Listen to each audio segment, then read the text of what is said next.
Al Señor Jesucristo nuestra alabanza.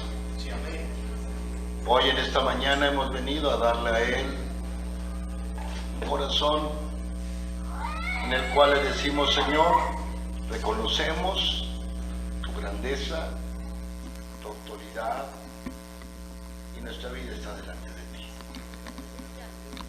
Primer carta a los Corintios del apóstol Pablo, en su capítulo 15, y le invito a que leamos los primeros 20 versículos de este capítulo. Primera carta a los Corintios, capítulo número 15, y juntos hasta el versículo número 20, del 1 al 20. Comparta su Biblia si alguien a su lado no tiene, que todos podamos leer la palabra de Dios. Es una bendición la lectura de la palabra, y dice así: además os declaro, hermanos, el evangelio que os he predicado, el cual también recibisteis, en el cual también perseveráis, por el cual asimismo, si retenéis la palabra que os he predicado, sois salvos si no creísteis en vano. Porque primeramente os he enseñado lo que asimismo recibí, que Cristo murió por nuestros pecados, conforme a las Escrituras, y que fue sepultado, y que resucitó al tercer día, conforme a las Escrituras, y que apareció a Cefas y después a los 12. Después apareció a más de 500 hermanos a la vez, de los cuales muchos viven aún y otros ya duermen. Después apareció a Jacobo, después a todos los apóstoles, y al último de todos, como un abortivo, me apareció a mí, porque yo soy el más pequeño de los apóstoles, que no soy digno de ser llamado apóstol, porque perseguí a la iglesia de Dios, pero por la gracia de Dios soy lo que soy, y su gracia no ha sido en vano para conmigo. Antes he trabajado más que todos ellos, pero no yo, sino la gracia de Dios conmigo. Porque o sea yo, o sean ellos, así predicamos y así habéis creído. Pero si se predica de Cristo, que resucitó de los muertos, ¿cómo dicen algunos entre vosotros que no hay resurrección de muertos? Porque si no hay resurrección de muertos, tampoco Cristo resucitó. Y si Cristo no resucitó, vana es entonces nuestra predicación, vana es también vuestra fe. Y somos hallados falsos testigos de Dios, porque hemos testificado de Dios que Él resucitó a Cristo, al cual no resucitó, si en verdad los muertos no resucitan. Porque si los muertos no resucitan, tampoco Cristo resucitó. Y si Cristo no resucitó, vuestra fe es vana, aún estamos en vuestros pecados. Entonces también los que durmieron en Cristo perecieron. Si en esta vida solamente esperamos en Cristo, somos los más dignos de conmiración de todos los hombres.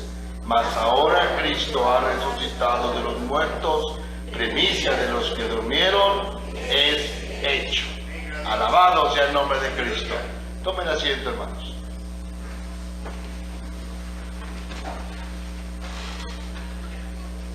Dentro de los grandes filósofos que se han considerado dentro de los tiempos, los griegos han ocupado una parte muy importante. Se consideraron siempre como un pueblo con un alto índice de actitud de pensar, de analizar, de manejar lo que es filosofías. Entre ellos, un hombre llamado Sócrates, un hombre llamado Platón. Dentro de los tiempos o dentro de las filosofías se han considerado como grandes exponentes. Platón habla de Sócrates en su último día de vida. Platón se refiere a cómo un grupo de amigos alrededor de Sócrates estaban en ese momento en la cárcel con él, lo fueron a visitar, porque Sócrates había sido sentenciado a muerte. Sócrates había sido sentenciado porque decían que sus ideas filosóficas traían controversia entre los jóvenes y causaba revuelo entre la juventud de su tiempo, y que Sócrates estaba manejando la ideología de no la creencia ni la adoración de los dioses griegos que existía en su tiempo. Fue juzgado, un juicio que lo manejan en su momento, un juicio famoso, un juicio interesante, que si tiene alguna oportunidad de leerlo es bueno leerlo, trae buenas cosas que salen a relucir. Pero Platón habla de el último día, cuando ya había sido sentenciado. Dice que se reunieron un grupo de amigos con Sócrates, tratando de manejar filosóficamente qué iba a suceder después de morir. Manejaban esa discusión en torno de la inmortalidad, si realmente el ser humano, manejaban ellos la existencia del alma, si realmente había esa inmortalidad y dónde iría este filósofo famoso en estos días después de la muerte. Estamos hablando que Sócrates murió más o menos como en el año 399 antes de Cristo. Si había algo más allá del sepulcro, si podía Sócrates realmente resolver algunas interrogantes que siempre la humanidad ha tenido. Hablaron, dice Platón, todo el día. Estuvieron discutiendo, analizando las preguntas desde diferentes ángulos del pensamiento. Concluyeron, después de muchas horas, que realmente resultaba imposible con certeza realmente analizar qué pasaría después de la muerte. Ellos llegaron a la conclusión que todo se debería de hacer en una forma razonable, como la mayoría del tiempo en su cultura, que manejaban que la vida era una especie de balsa en la cual se dirigía y que no había cierto control en ella y que era difícil controlarlo. Muchas culturas manejaban el aspecto del balsero, que cuando alguien partía tendría que llevar 2 monedas para darle al balsero y que pasara al otro lado, que lo llevara a la eternidad. Estos dos, o este hombre, Sócrates, con sus amigos, Platón lo narra, llegaron simplemente a la convicción de que el viaje en la vida es riesgoso y que la única forma de tener una seguridad y una certeza en la vida es que realmente encontraran algo, unas palabras provenientes de su Dios o de sus dioses que redujeran la inseguridad de su viaje y les permitiera realmente tener seguridad y certeza hacia dónde podían llegar. Les vuelvo a decir, 400 años antes de Cristo. Estos amigos que se reunieron en la cárcel de Atenas con Sócrates no llegaron a tener una conclusión. Años después, el apóstol Pablo en su primer carta a los Corintios nos da esas palabras seguras. Esas palabras seguras que necesitaba los amigos de Sócrates realmente tener y saber qué sucedería después de la muerte. El versículo número 12 del pasaje que leíamos del capítulo 15 de 1 de Corintios: pero si se predica de Cristo, que resucitó de los muertos, ¿Cómo dicen algunos entre vosotros que no hay resurrección de muertos? Aún en ese tiempo, años después, muchos creían en la resurrección y otros no. No creían en la resurrección y pensaban que era algo ficticio, algo que no era real, algo que no era verdadero. Hoy en este siglo XXI también existe lo mismo. Hay gente en la cual piensa que se vive una sola vez y después simplemente se acabó todo. Por eso dicen hay que disfrutarlo, hay que gozarlo, sin saber realmente que la muerte es el inicio de algo más duradero y perdurable. La vida dura únicamente un suspiro, dice la Biblia. Para algunos, unos minutos al nacer.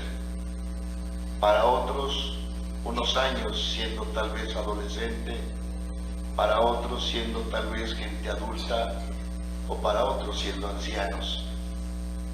Pero el término de la vida llega. La eternidad es algo lo cual no tiene fin.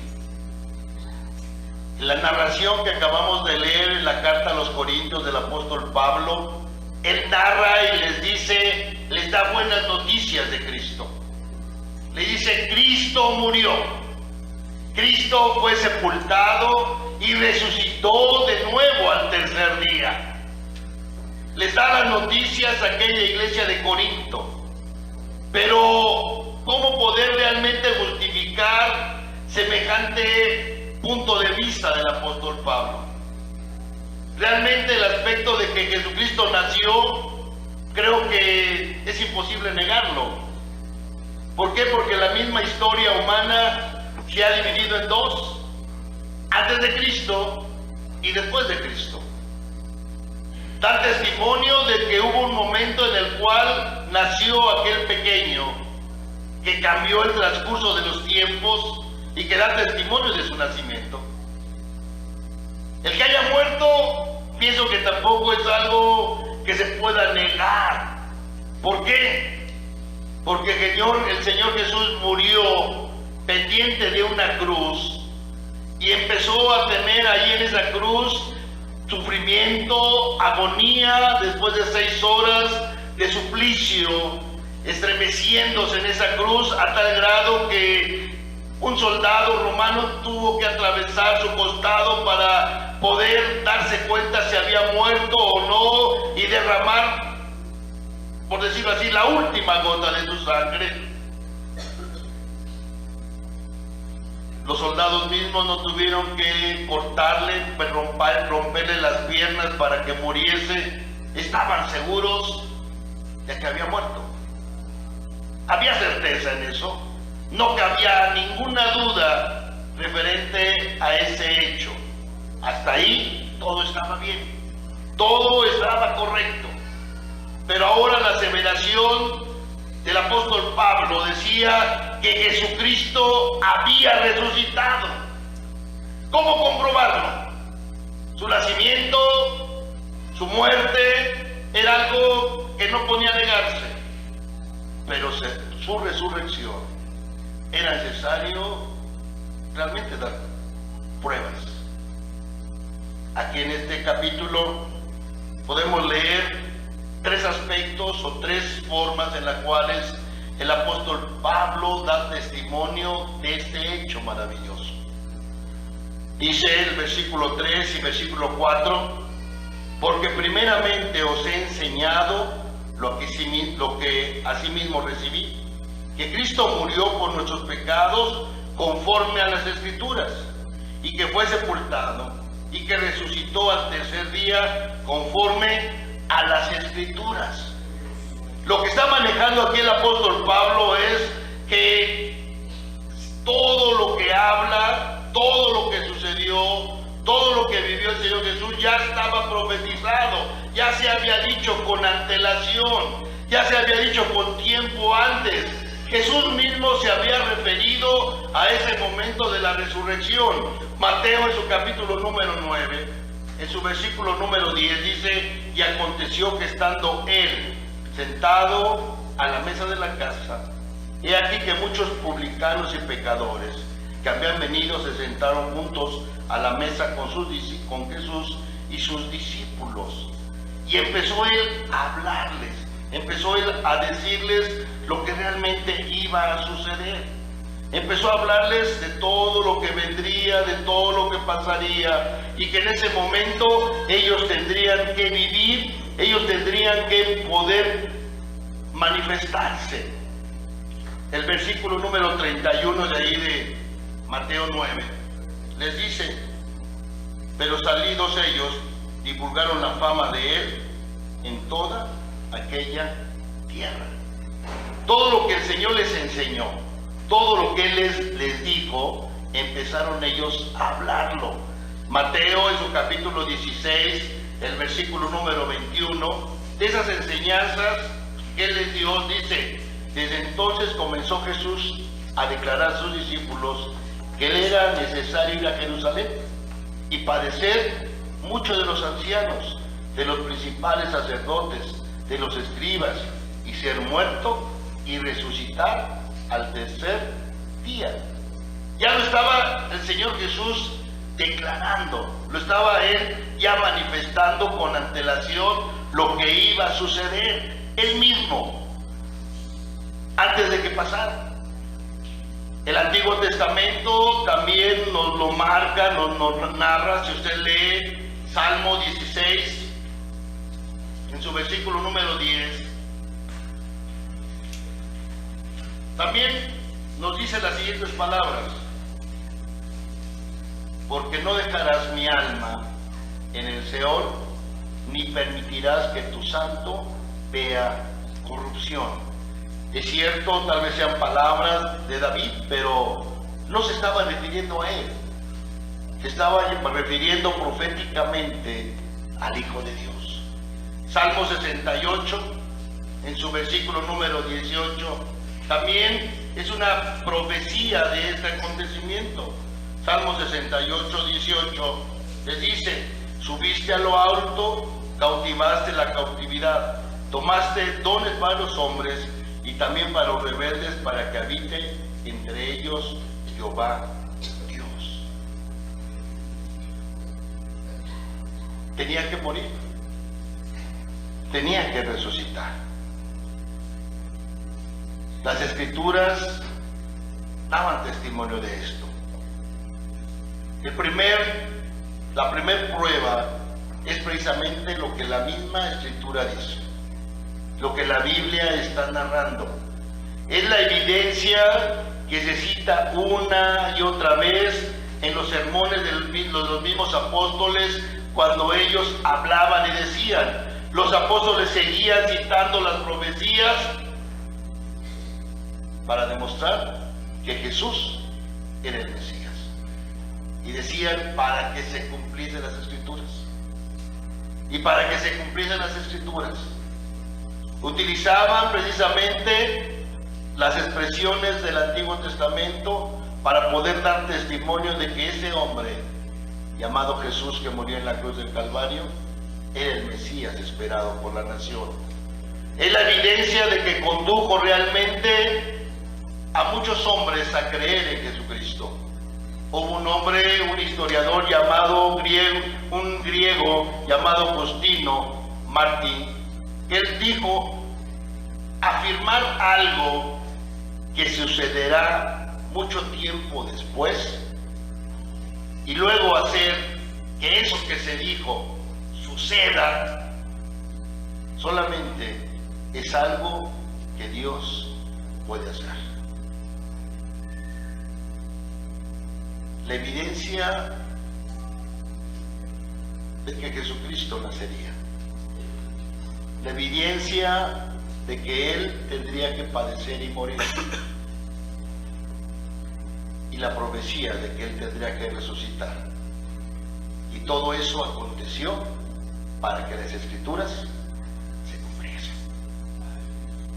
La evidencia que convenció a muchos. un hombre también físico llamado Pascal. Este hombre también escudriñó y leyó la palabra de Dios. Un científico que proclamó en su momento y en su tiempo la mayor prueba de que Jesucristo es Dios, es las Escrituras mismas. Esa es la mayor evidencia. Si yo conozco las Escrituras y lo voy comparando con lo que estoy pasando, viviendo, podré darme cuenta de que la realidad como tal existe. La Biblia nos habla de muchas cosas, evidencia las cuales los mismos hombres dudaban que existieran, cosas las cuales la misma historia no encontraba forma ni manera de comprobarlo.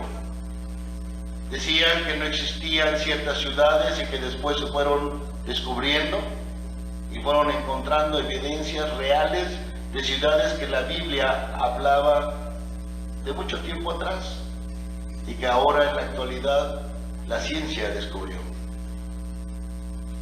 La Biblia es palabra de Dios. Y si la Escritura manejó con antelación la resurrección de Cristo, y aquellos hombres que vivieron ese momento pudieron ellos constatar, no de la pérdida de un cuerpo, sino realmente de la aparición, de haber visto a Jesucristo vivo, dan testimonio de que la Biblia es verdad. Nosotros podemos dar testimonio de que la Biblia es verdad cuando nosotros la vivimos y comprobamos lo que ella dice. Cuando la Biblia me dice que Dios está conmigo todos los días hasta el fin del mundo, y yo puedo sentir la presencia de Dios en los momentos de angustia o necesidad, compruebo que esa promesa es verdad. Nosotros podemos dar testimonio de esas cosas. El testimonio de la Biblia es algo lo cual el testimonio de esta palabra es realidad. El mismo apóstol Pablo maneja que mucha gente, no solamente el testimonio escritural, sino también que mucha gente le vio vivo. En su versículo 5 al 8 de 1 Corintios 15, y apareció a Cefas, y después a los 12, después apareció a más de 500 hermanos a la vez, de los cuales muchos viven aún y otros duermen. Después apareció a Jacobo, después a todos los apóstoles, y al último de todos, como un abortivo, me apareció a mí. El apóstol Pablo menciona precisamente una lista de quienes habían visto a Cristo. La palabra visto se refiere a que lo vieron ocularmente. No se refiere a que tuvieron una visión. No se refiere a que tuvieron alguna alucinación en su momento. No, sino que realmente el haberlo visto es un testimonio y una evidencia sólida que no se podía negar. ¿Cómo se puede demostrar algo si no tenemos un testimonio de alguien que lo vivió, que lo vio? Cuando en un juicio se determina cierta acusación hacia alguien o cierta acción, se puede dar credibilidad cuando hay testigos que avalen tal o cual situación o circunstancia. Y si esos testigos son en mayor número y cada uno de ellos coincide, están de acuerdo en el número de cosas que ellos refieren, entonces su confiabilidad va siendo cada día, cada vez más y más. El apóstol Pablo nos dice que vieron a Cristo muchas personas. La Biblia me narra que en los 40 días en los cuales el momento de su resurrección hasta el momento de su ascensión, se apareció, dice Marcos en su capítulo 16, verso número 9, a María Magdalena. Dice en Mateo 28:9 que se le apareció a otras mujeres. 1 Corintios capítulo 15, verso 5, que se le apareció a Pedro. En Lucas 24, del 14 al 31, dice que se le apareció a 2 discípulos. Y después dice que se le apareció a 10 apóstoles sin que estuviera Tomás. Y después a 11 apóstoles ya estando Tomás. ¿Sí se acuerdan? Y maneja también que a 7 discípulos se les apareció en el mar de Galilea cuando estaban pescando. Y da una lista y va siguiendo cuando se aparece a 500 hermanos, a Jacobo, a los apóstoles, y refiere ahí mismo 1 Corintios 15:8, y por último dice el apóstol Pablo, a mí. Se va haciendo una lista bastante grande de gente que se le apareció.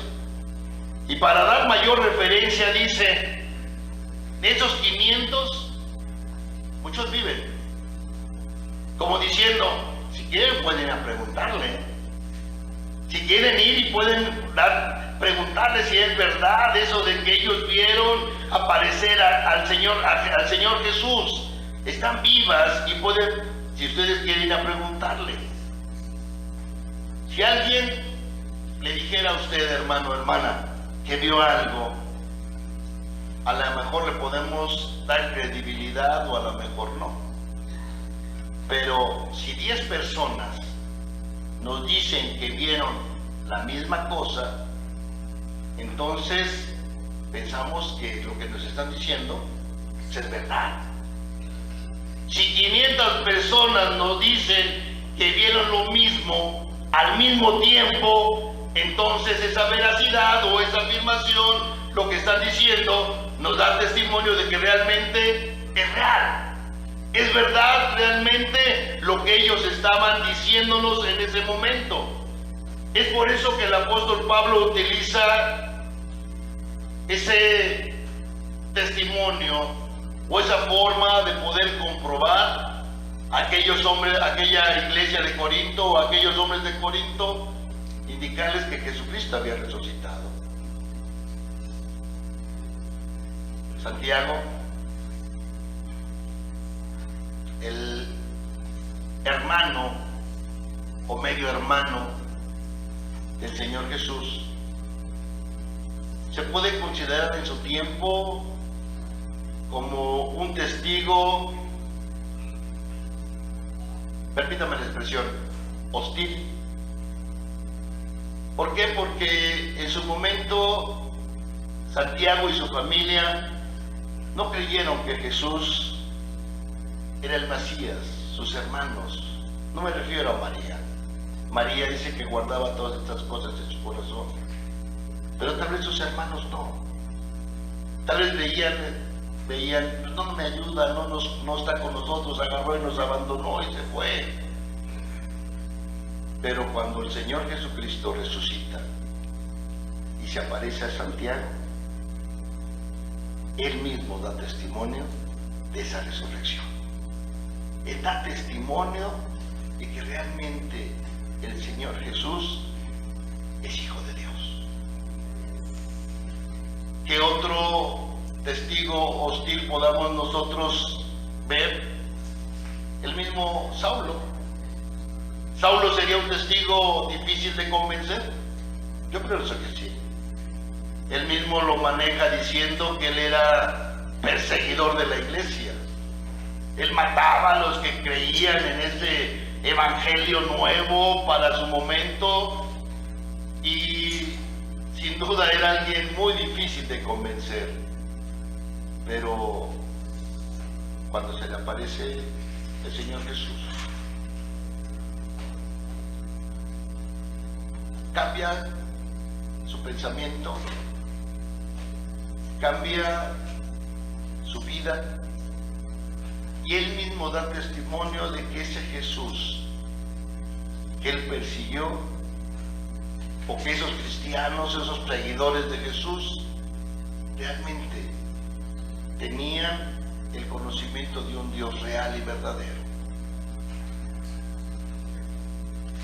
El testimonio de la Escritura, pero también el testimonio de la gente que vio al Señor Jesús vivo. Y un tercer testimonio que maneja aquí el apóstol Pablo es precisamente su vida misma. Dice el versículo 8, el versículo al 10, y al último de todos, como un abortivo me apareció a mí, porque yo soy el más pequeño de los apóstoles, que no soy digno de ser llamado apóstol, porque perseguía a la iglesia de Dios, pero por la gracia de Dios soy lo que soy, y su gracia no ha sido en vano para conmigo. Antes he trabajado más que todos ellos, pero no yo, sino la gracia de Dios conmigo. Este último argumento o esta última prueba que aquí en este pasaje el apóstol Pablo le da a la iglesia de Corinto, tal vez sea el más sólido. ¿Por qué? Porque es un testimonio personal. Un testimonio que mostró realmente el cambio que hizo Cristo en la propia vida del apóstol Pablo.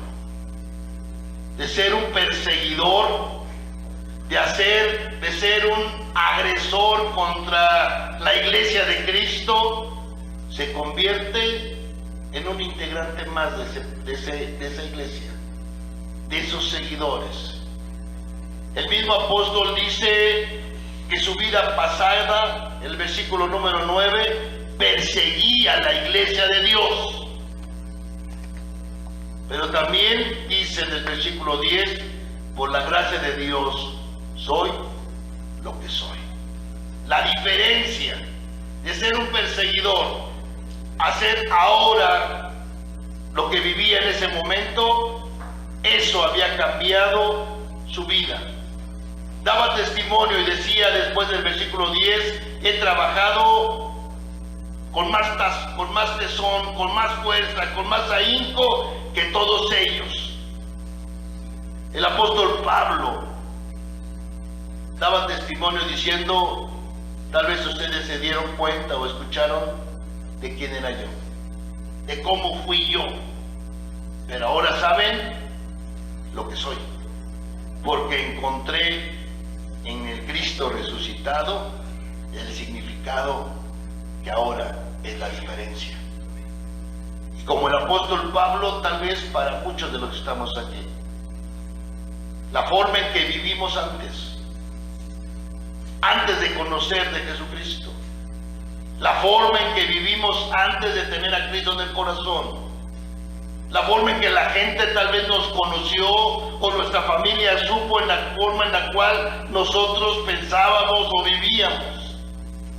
Y en el momento que Jesucristo vino a nuestro corazón, en el momento que ese Cristo resucitado lo invitamos a nuestra vida, perdonó nuestros pecados y nos hizo nuevas criaturas, y ahora somos lo que somos, es gracias a Jesucristo. Es gracias a que Jesús ha resucitado y ahora vive en nuestro corazón. Ese es el mejor testimonio.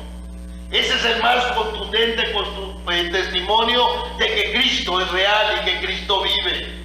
Gente en la cual tal vez pueda habernos conocido violentos, enojones, mal hablados, tal vez viciosos o tal vez con costumbres inadecuadas, ahora que nos conocen, que somos asistentes a una congregación, que hemos recibido a Jesucristo como nuestro Salvador y que cada día nos esforzamos para seguirle más, debe ser el mejor testimonio de que Cristo vive y que Cristo reina en nuestros corazones.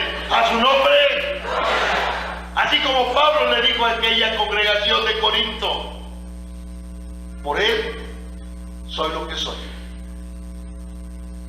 Por Él nosotros ahora en este siglo XXI, hermanos, somos lo que somos.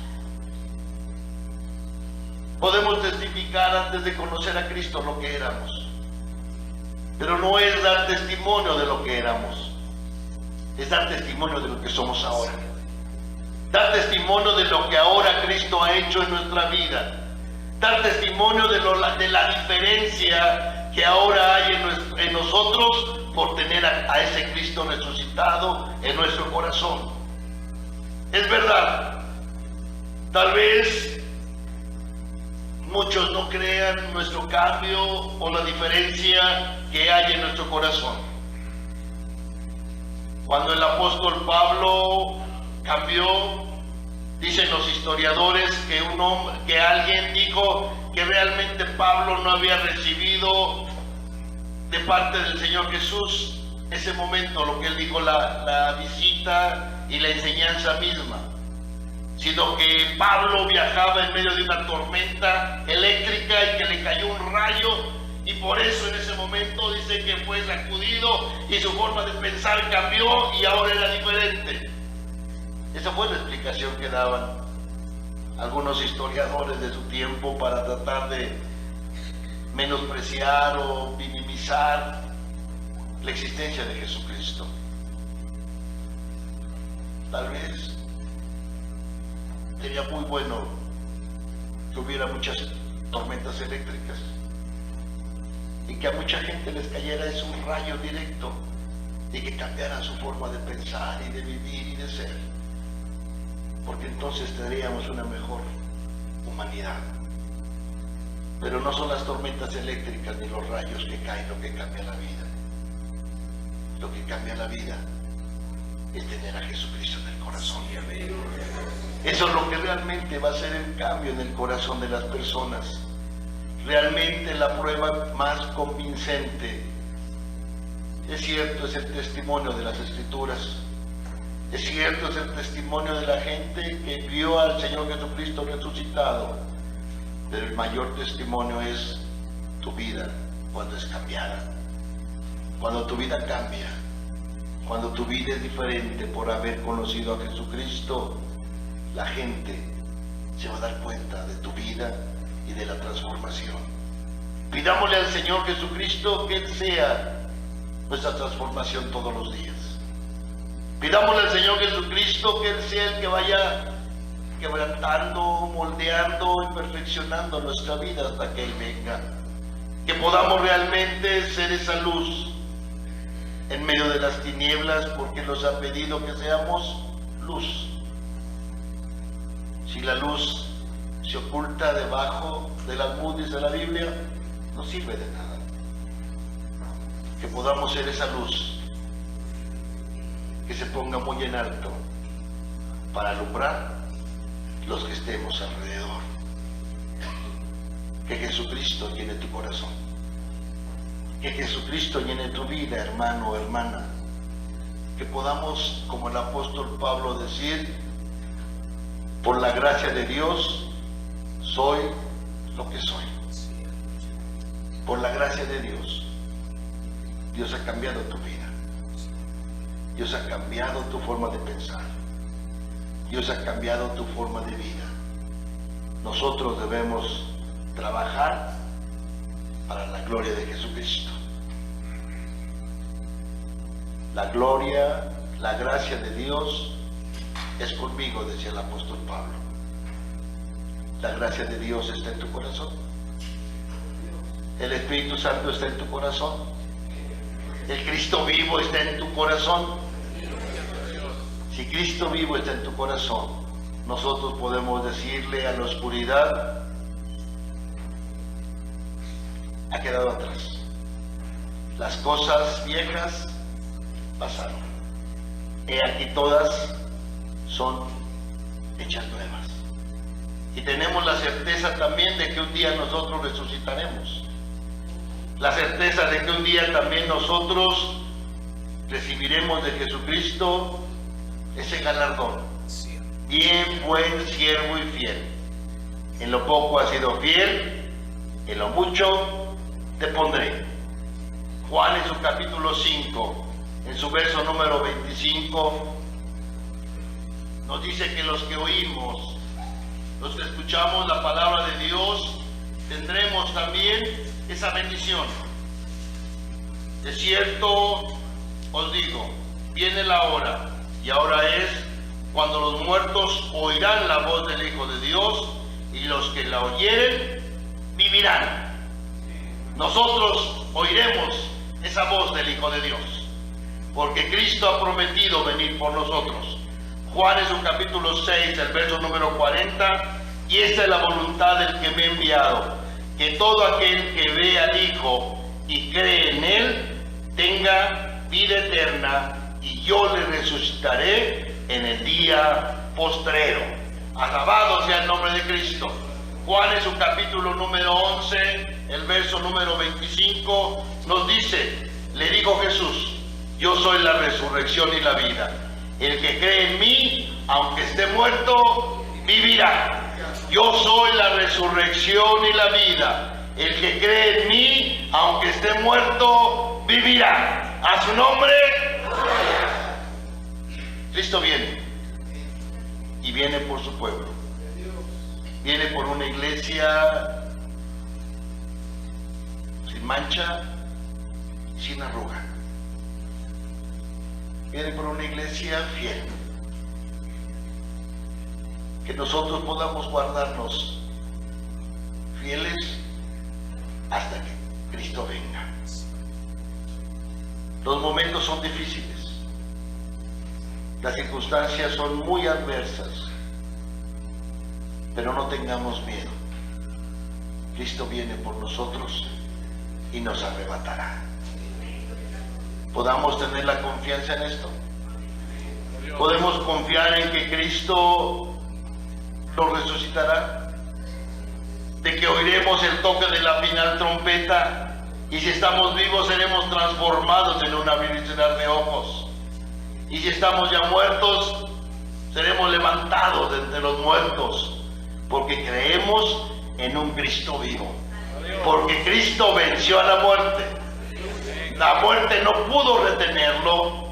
¿Por qué? Porque Cristo Jesús es más fuerte y poderoso que ese postrer enemigo que fue vencido en la cruz del Calvario. Nosotros esforcémonos, vivamos la vida de Cristo y que podamos decir como el apóstol Pablo, gracias a Dios soy lo que soy. Cristo le bendiga. Cristo esté con usted. Cristo llene su corazón y su vida y nos permita realmente un día ver el rostro de nuestro Señor Jesucristo. Hay un canto que me gustaría entonar con ustedes y con este canto invitarlo a que podamos nosotros pasar aquí al altar. No tengas miedo, Él volverá a levantarnos. Él lo prometió. No pierdas tu fe, el tiempo es breve.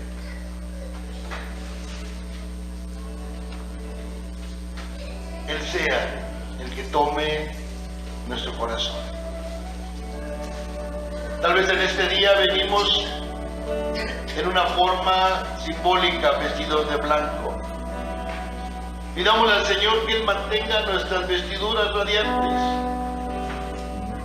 y que podamos limpiarla bajo su sangre preciosa y que podamos nosotros decirle al Señor, Señor, aquí está mi familia, Señor, aquí están mis hijos, Señor, aquí está mi hogar. Te ruego que cuando tú vengas, Señor, seamos resucitados si es que hemos muerto o seamos transformados, pero todos podamos ver un día tu santo y bendito rostro. Adiós. Cantamos nuestro canto y le invitamos que pasamos aquí al altar. ¿Quiere pasar con su familia? Le invito a que lo hagamos con su familia, con su esposa, con su esposo, con sus hijos. Y digámosle, Señor, aquí está mi familia. Aquí está, Señor, lo que tú me diste. Y en el nombre de Cristo Jesús lo ponemos. A la gloria de tu nombre, Señor.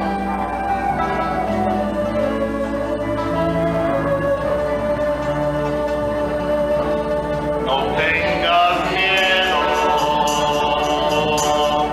Él volverá a levantarnos, Él lo prometió. No pierdas tu fe,